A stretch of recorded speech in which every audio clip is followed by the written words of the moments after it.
What's up guys? Welcome back to my channel, and today I'll be discussing something about new stuff in the market and the frames that I've been started selling to the community, and we'll be discussing in depth about the frames, the electronics which I prefer and which give me the maximum optimal output. So these are the two frames. This is the Tank-Lite and this is the Tank Freestyle 216. So what's the difference is this is made for racing and this is made for pure freestyle fun. So we'll start from freestyle and go up to race. So I'll just move this frame aside for now and we'll start discussing. As far as the electronics goes, these are the Mr. Steele V2 motors, and I'll just zoom in right there. Yeah, here these are the Mr. Steele V2 motors. These have become one of my favorite motors now.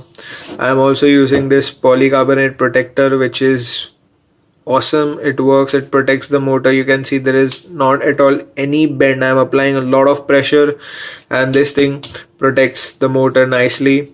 I have, as far as the camera goes, it's a 2.5mm GoPro lens with a Rotorite Runcam Swift 2. I have also fitted a TBS 1.8mm lens and it works perfect, and you get good protection from this side. And we'll zoom out.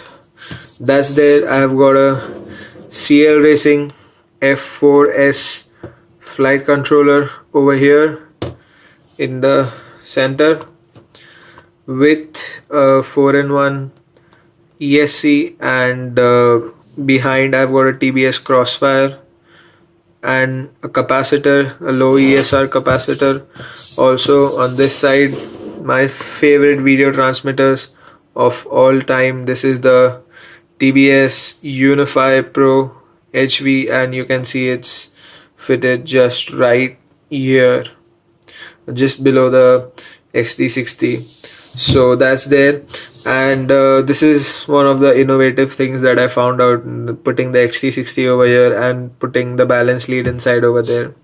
So that's there. Also you have a TBS Triumph nicely locked in with two zip ties over here, and the crossfire antennas are the normal Mr. Steele style antenna mounted at 45 degrees and at 90 degrees away from each other. So what you get in this is that you get four arms.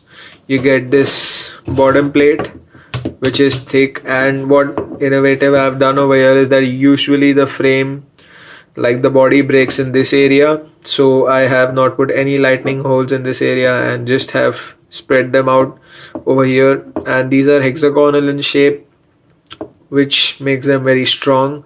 The arms are the main show of this thing. They are properly engineered, having zero fracture points from the start till the end. They have no major parallel lines going through them. It's everything is curved from point A to point B. It's just one smooth curve. So this makes it the strongest part, and the first impact is straight on the arms. So there's a lot of clearance over here when it perpendicularly hits. If you guys can see, I guess the shadow is, but yeah, I can put my finger inside and that's more than enough space for protection. If I just turn it upside down, you cannot see the motor. It's more or less 5mm protection for the motor, and this is what I wanted, that you cannot see the motor from the underside, and that much protection you have over there. These are just some foam pads. Also I am not using those sunk nuts because what I came to know is that they eat up the carbon and they get damaged after a while. And these are the cap style M3 nuts. I'll be providing you these. The first 5 frames that went out had these, but what I came to know that you guys want something more lightweight, so I'm putting butt headed screws now rather than this cap headed screws. So just take it out over there. You also get this nice looking foam pad with my logo over here and some hex cuts for cooling for the battery. And if you can see, it's dual layered. The above layer is more friction and soft. The lower layer, which is the white part that you can see, let me just focus it over here. Yeah, right there, the white part that you can see beneath this white part, that's the hard foam. And that foam takes a lot of shock. As far as I know, this has gone through many flights, and this is still intact in its position. So that's there, and you can see it's a double deck frame. This is 30 millimeters and this is 20 millimeters. Calculatively, this is 24.1 or 2, I guess, above the prop line, which gives it phenomenal center of gravity. And the CG I've calculated in such a way that with a GoPro over here and a 1300 milliampere battery over here, if it free falls, it's gonna land like this. And yeah, I've tested it. It's balanced with a 1300 milliampere battery and a GoPro ahead. If you want to put bigger batteries like a 2200 milliamp or maybe those bigger Infinity 1850s, you just have to take this and you have to fit it inside this. So if you see this gap over here, it's exactly a gap for an XT60. You can fit your XT60 over here, and if you just see through this, you can put some zip ties over here and just fit it. You can also use these notches with zip ties to put an Immortal-T antenna for the TBS Crossfire behind over here, which will help you a lot.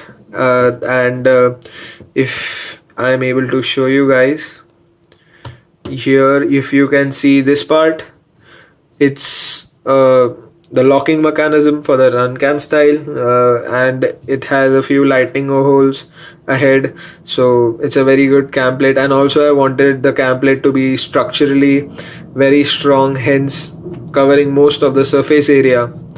Also, this frame is balancedly heavy. So what I mean by that is that the frame is designed in such a way that it has some weight, and that weight helps in good amount of momentum for flying, and that momentum helps for smooth footages at the end, which you guys need for your YouTube channels. So what I thought was to create a balanced frame with good electronics and give you the best output for freestyle. As you guys know, more than racing, I love freestyle. It's the best thing that's got me, and I just love doing freestyle. I just wanted to get into racing, so yeah, I came into racing, but freestyle is where my heart is really, and I love freestyle. So this is the setup, and this is my first ever frame that I released, the Tank-216. Yeah, the motor to motor end is 216. It takes up to 5-inch props. The props that I suggest for this are the HQ V1S 0.3 pitch props, or DAL Cyclone 5040C, which are those thin ones which have less pitch and are lightweight. They are the perfect for this setup.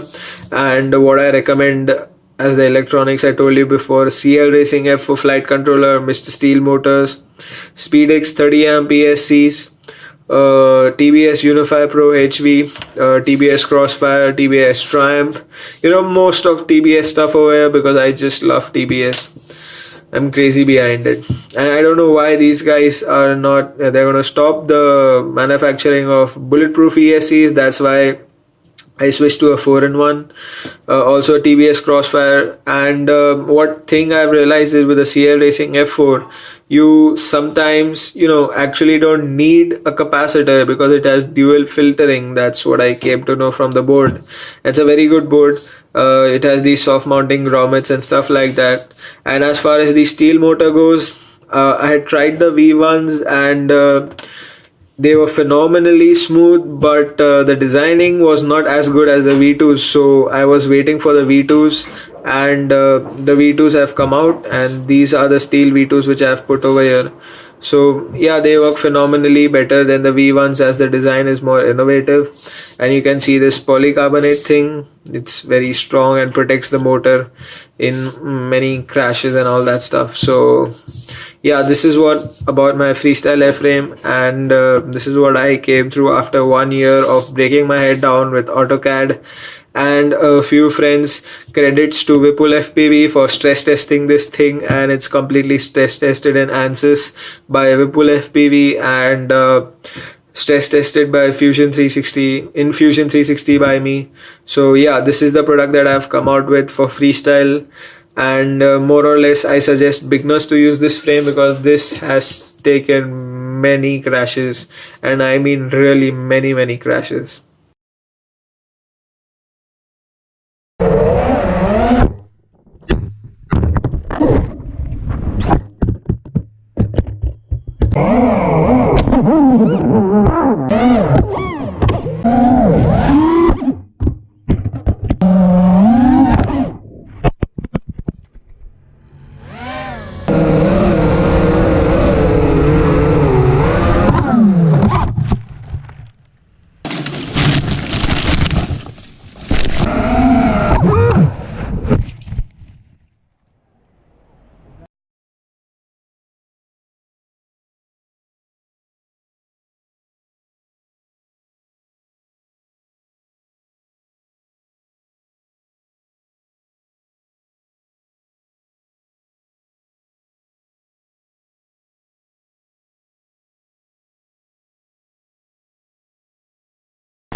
Okay, so now we'll keep the freestyle airframe aside and we'll get back to the race frame, and this is for the guys who love racing. And recently I have switched from freestyle to racing just for a change in life, so I started designing this frame quite a while back. Started discussing with Ryan Herrell about it from MQTB. Also, I discussed a lot with him for my freestyle airframe. I got a lot of inputs from the Indian Drone Racing League community. Those guys are pretty much helpful. Yeah, sometimes it hurts, but okay. So that's there. This is a pre-production version, but the production version, the only changes in the production version will be that these standoffs won't be brass, they'll be aluminium and knurled. So as far as the race frame goes, credits to Bob Rugi, that's Kabab FPV, for the floss, and this is an inspiration from the floss, which I like the most. In India, we are not able to get stuff from Pyroflip. So yeah, I started designing my own frame and I came up with this. This is, I repeat again, this is not a clone of the floss. I have not copied and I don't have any plans or access to it. This is my basic design and it's just been inspired from the floss. So the motor geometry and the angle of stretch is completely different from what I've seen in the floss airframe. The top plates is also completely different. The antenna mounting is different, and yeah, it's more or less very different airframe and it's not a clone. So I just want to clear that. So okay, so we'll start. This is a Runcam Micro. I've also given these two slots and I'll be including camera brackets for you guys who wants to use a full size camera. I'll be putting out these STL files for whomsoever want to print this, because large scale manufacturing of this printing is a bit pain in the butt and I'm not able to do that, which the resources I don't have. So over here you can see again my logo is over here, and yeah, this frame is for the top mount battery. And what you get in the frame, you get 4 arms plus 2 extra arms. So what I came to know in racing is that as soon as I have started practicing racing, so I have not broken an arm yet, but with such skinny arms where the wire almost covers the arm, it's due to break in a hard crash, which I knew from the first moment.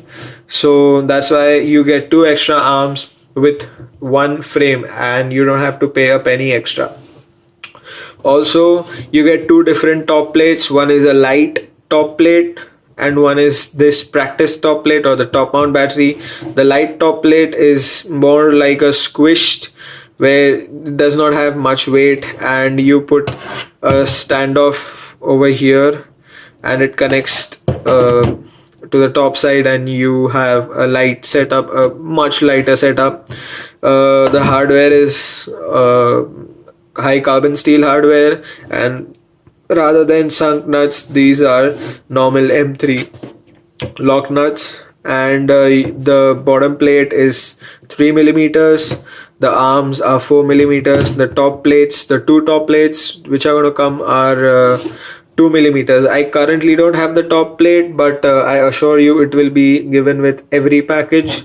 Also, the side plates which are going to be over there are going to be 1.5 millimeter, and I'll just zoom in to show you guys what electronics and how spacious this is. So yeah, too much of double-sided tapes create this area, and over back there's a crossfire receiver. Above it's the TBS Unify Pro, and here is the CL Racing F4, and below that, just slightly above from the frame, is the SpeedX 4-in-1, and this stack is the same in my freestyle setup. So that's there. Also, you get these two nice slots for mounting your antennas, and what I suggest is to move your antenna like this. Just zoom out a bit and then turn them like this, so you get a good prop clearance. Also, for the light version, I'll be putting a few STL files for a 45-degree luminaire axis UFL mount, which is, you know, very lightweight, and it's just the same thing with just a thinner coaxial cable. Underneath over here, this slot is for mounting the Immortality antenna. I've just fitted 3 screws over here.